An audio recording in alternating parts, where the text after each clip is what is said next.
G'day, welcome back to my channel. We've been working away on the patrol, and as you can see behind me, it's basically all back together. It's been a long time coming, but we're there. There's been a few lessons learned. In the last episode you would have seen me painting up the bonnet scoop for it, which I had mixed up in a can. I can tell you now, you're never going to get the same finish out of rattle cans as you will out of actually having put in a boot. So, you know, if you're prepared to spend the money, I don't know, 200, 300 bucks, however much it's going to, 500 bucks, I don't know how much it would cost to actually have someone paint it up for you, it'll look a lot better.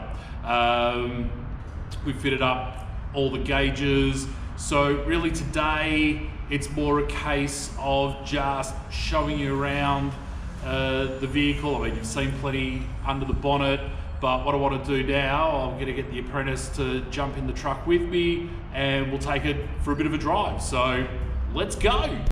Okay, so here we are inside the vehicle. I'm going to spin the camera around just to show you what we've done inside.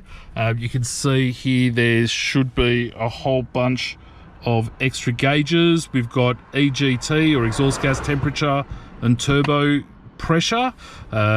We've got an oil pressure gauge in here now, and also a gauge for the dual battery system. I can see quite well over them, and while I was at it, because I had to pull the center stack apart, we just put in a nasty cheapy touchscreen stereo, which eventually will get upgraded with amps and God knows whatever else, but you know, not really interested in doing that at this stage.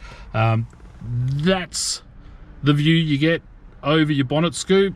Mind you, I've got a big 7-inch GPS unit there. I'm going to hand the camera over to the apprentice and we're going to fire it up and show you how it goes. So,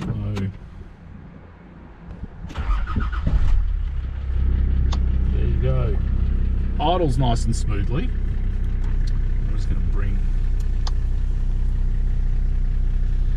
all right. That's first. Second. That's 60k an hour. And she cruises along really nice. It'll do this all day, every day. At this stage, I've only taken it up to 80k's an hour because we're currently in COVID lockdown, so there aren't too many places that we can go. So basically I'm just driving it from the shed to home and back. Now here's something I learned only recently. I took the vehicle to be dynoed, and some of the figures that came back were really impressive. We've got about 140 kilowatts and 900 Newton meters of torque. Here's the picture. Why should you think I'm lying? There's the graph. I think it's what, 130, I don't know what it is kilowatt wise. I think it's about 900 off the top of my head. Anyway, the graph won't lie. But something I learned when they were at it on the dyno, we discovered that it's dropping off power wise at about 3 grand. And the reason for that is because of the way the inside of the injector pump has been set up. So I went to a diesel expert, and you know, here's me doing things myself, trying to do it as cost effectively as possible. When I went to buy an 11mm pump, because the standard pump on this engine was 10mm, when I went to buy an 11mm pump, I ended up buying it off a guy that basically operates out of his back shed. Nice guy, seems to know what he's talking about, talked me through installing the pump, getting it timed correctly so that it would do what it's supposed to do.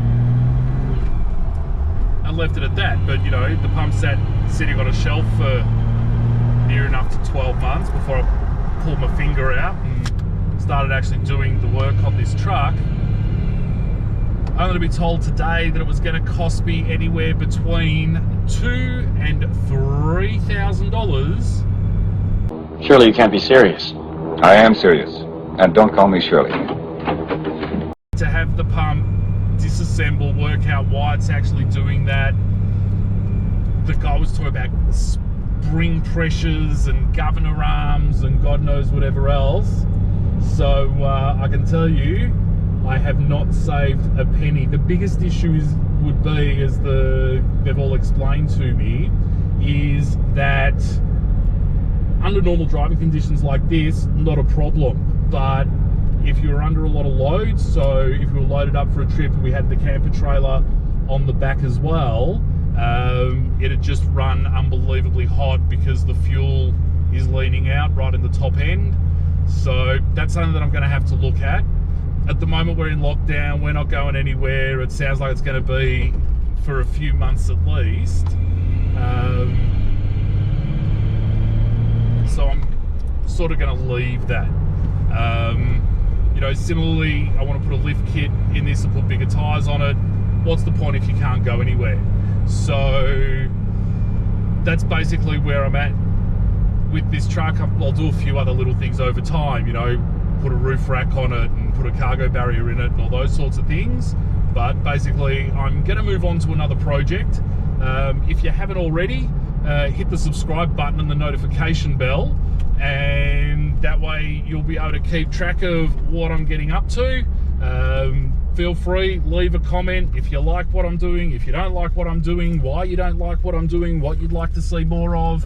All the feedback helps. So thank you very much for following this project of mine. Would I recommend anybody do it again? Nah. The technology's moved on so far. You can get so much power out of a ZD30. Just work on a ZD30. But you enjoy. We'll see you soon. Ciao for now.